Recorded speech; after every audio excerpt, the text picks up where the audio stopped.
ওমানের মাটিতে বাংলাদেশিরা প্রতিষ্ঠান সৃষ্টির মাধ্যমে একদিকে যেমন দেশের ইমেজ বৃদ্ধি করছে, তেমনি রেমিটেন্স প্রবাহের চাকা সচল রাখছে। পাশাপাশি সেখানে বাড়ছে বাংলাদেশি প্রবাসীদের কর্মসংস্থানও।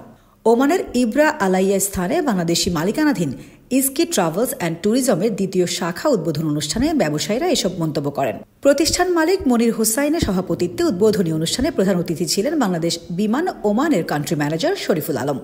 এ সময় ওমানি ব্যবসায়ী আবদুল্লাহ, ব্যবসায়ী আমির হোসাইন, আবুল হোসাইন, ওসমান গনি ও জামাল উদ্দিন সহ আরো অনেকে উপস্থিত ছিলেন।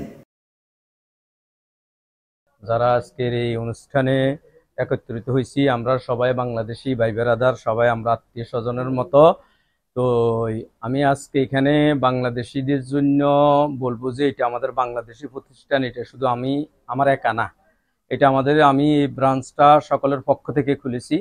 তো আপনারা আসবেন আমাদের বাংলাদেশি যে কোনো জায়গা থেকে। আমি সবসময় বলি আপনারা যে সময় টিকিট কাটবেন বাংলাদেশি প্রতিষ্ঠান থেকে কাটবেন। এই অঞ্চলে ইস্কি ট্রাভেলসের দ্বিতীয় শাখা আজকে উদ্বোধন করেছেন। এটা আমাদের সত্যিকার অর্থে গর্বের বিষয়, কারণ ইস্কি ট্রাভেলসের মাধ্যমে বিমান বাংলাদেশ এয়ারলাইন্স তার সেবা সাধারণ যে প্রবাসী আছেন ওনাদের দোরগোড়ায় পৌঁছে দিতে পারবে। আর বিমানের সেবার বিষয় যেটা বললেন সেটা হচ্ছে যে আমরা সবসময় এই বিষয়ে সচেষ্ট। বিমান সবসময় সাধারণ প্রবাসী যারা আছেন তাদের দিকে খেয়াল রেখেই সমস্ত সেবার মান নির্ধারণ করে। এবং আপনি জানেন যে অতি সম্প্রতি আমরা যেটা করেছি সেটা হচ্ছে যে আমরা ভাড়া কমিয়েছি।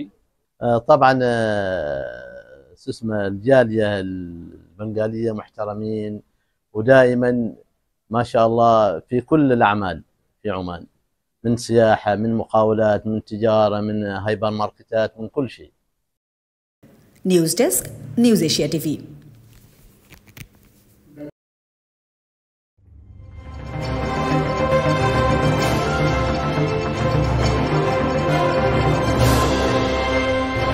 নিউজ এশিয়া টিভি, সত্যের সন্ধানে দেশ হতে দেশান্তরে।